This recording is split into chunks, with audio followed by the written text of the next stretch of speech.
So as you know, President Trump expected on Friday or Saturday to nominate a replacement for Justice Ginsburg. So give me a sense from you.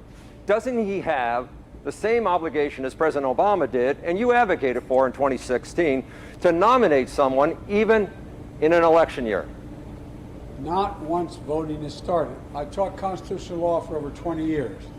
The Constitution suggests that the public gets one chance to decide what the court looks like. And that's when they elect a president and they elect a Senate. We're in the middle of an election. By the time that vote comes up, if it comes up, there will have been close to 40% of people have already voted. It's a violation of the spirit of the Constitution to suggest that he should not wait until the outcome of the election. If in fact he wins and maintains the Senate, he should go ahead and make his appointment and keep that appointment whoever he wants and make the case. If he loses, then that appointment gets pulled down, and I get an opportunity in January, the end of January, early February, to make that appointment. So how's it any different, though, from 2016? 2016, there were 9 months left to go. But it was election year. No, but it was election year. It wasn't in the midst of an election. There's a big difference. This never happened before. In the midst of an election going on right now, and if you look at the polling data you guys often cite to me, the vast majority of the American people think it shouldn't happen now. They should wait to see. Let the people make their judgment. So you said during the debates that you would be interested in naming an African-American woman to the Supreme Court. I will. Would that be your first choice, and who's on that list? It is my first choice. I have a number of people on that list, but it is inappropriate for me to name that list for 3 reasons. As a constitutional matter, you should not be, because some of these people are on the court. If I name the list, it puts them in a very difficult position, because then any judgment they make about how they rule will be put in limbo. That is, did they make that judgment because they're on the list? Number one. Number two, it will allow them to be the target of all the vitriol or all the examination that occurs between now and the end of January without any way to defend themselves. And number three, what he's doing here is trying to change the subject. He wants the discussion about who I would appoint. Should voters know? Should voters know who you're going to appoint? No, they don't, but they will. If I'm elected, they'll know in plenty of time. Let me ask you about, because I did mention Lambeau Field. This Sunday, Lambeau Field was empty. No fans allowed on the game.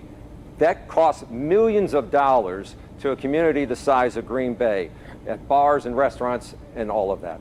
So if you were president, if you're managing this crisis, what guidelines would you offer small businesses in Green Bay and Milwaukee on how to manage this to stay open safely? And would you rule out ever locking down or shutting down the economy again? Now look, no one shut the whole economy down ever. Here's the problem. The president knew how dangerous this virus was. You heard him on tape with Bob Woodward saying he knew how dangerous it was. He knew how easily it could spread. He didn't say a word.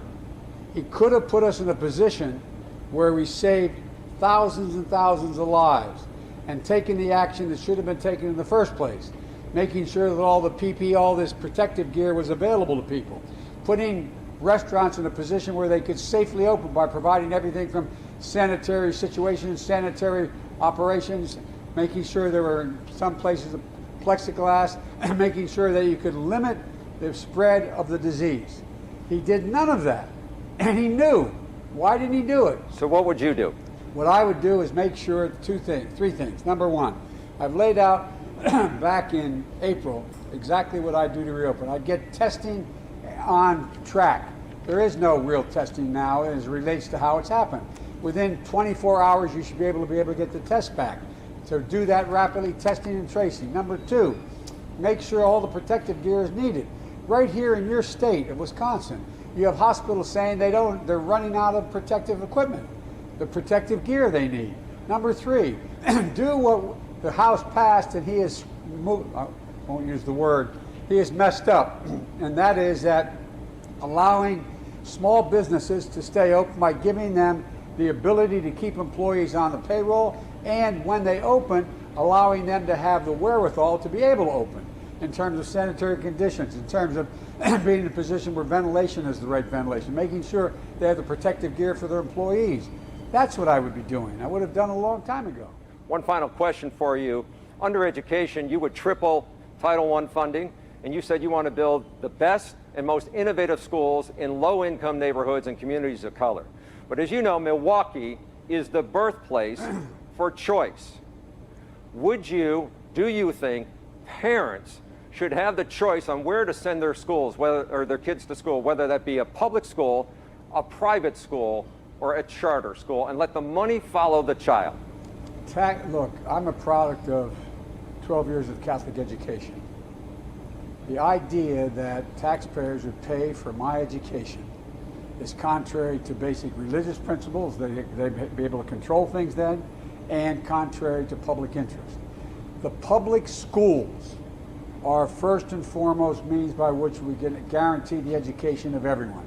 Charter schools that are specialized, like charter schools for music, charter schools for mathematics, charter schools, though, as long as they meet the same conditions that public schools have to do in terms of the transparency, and they're not for profit, then I have no problem with that.